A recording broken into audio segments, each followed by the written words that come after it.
Hello, ಇವತ್ತು Darshan boss ಅಭಿನಯಿಸಿದ ಕನ್ನಡ ಚಲನಚಿತ್ರ ಡೆವಿಲ್ ಸಿನಿಮಾ ರಿಲೀಸ್ ಆಗ್ತಾ ಇದೆ. ಸಖತ್ತಾಗಿ ಮೂಡಿ ಬಂದಿದೆ ಅಂತ ಎಲ್ಲರೂ ಹೇಳ್ತಾ ಇದ್ದಾರೆ. ಅಂದರೆ ಅದರಲ್ಲಿ ನಮ್ಮ ಗಿಲ್ಲಿ ಕೂಡ ಒಂದು ಚಿಕ್ಕ ಪಾತ್ರದಲ್ಲಿ ಅಭಿನಯಿಸಿದೆ ಅಂತ ಹೇಳ್ಕೊಂಡಿದ್ದಾನೆ.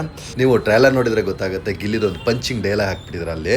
ದರ್ಶನ್ ಬಾಸ್ಗೆ ಕ್ರೇಜಿ ಫ್ಯಾನ್ಸ್ ಇದ್ದಾರೆ. ಇದು ನಮ್ಮ ಬೊಮ್ಮನಹಳ್ಳಿ ಕೃಷ್ಣ ಥಿಯೇಟ್ರ್ ಇದೆಯಲ್ಲ, ಅಲ್ಲಿ ಜಸ್ಟ್ ಈ ಥರ ಅವರು ಓಪನ್ ಮಾಡ್ತಾರೆ, ಪಟಾಕಿಗಳನ್ನು ಹಚ್ಚಿಬಿಟ್ಟು.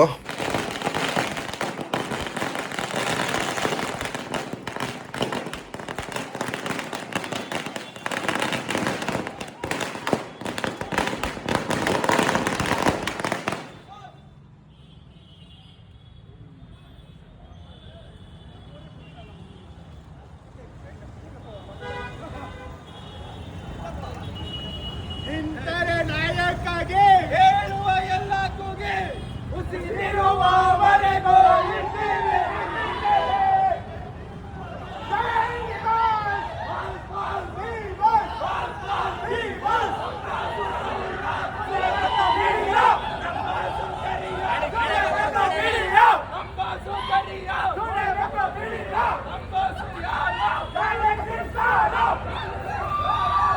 ಡೆವಿಲ್ ಸಿನಿಮಾಕ್ಕೆ ಅದ್ಭುತವಾದ ರೆಸ್ಪಾನ್ಸ್ ಸಿಕ್ಕಿ ಶತದಿನ ಆಚರಿಸಲಿ ಅಂತ ತಿಳಿಸ್ತಾ, ಕನ್ನಡ ಚಿತ್ರವನ್ನು ನೋಡಿ ಬೆಳೆಸಿ. ಜೈ ಕರ್ನಾಟಕ. ಮತ್ತೆ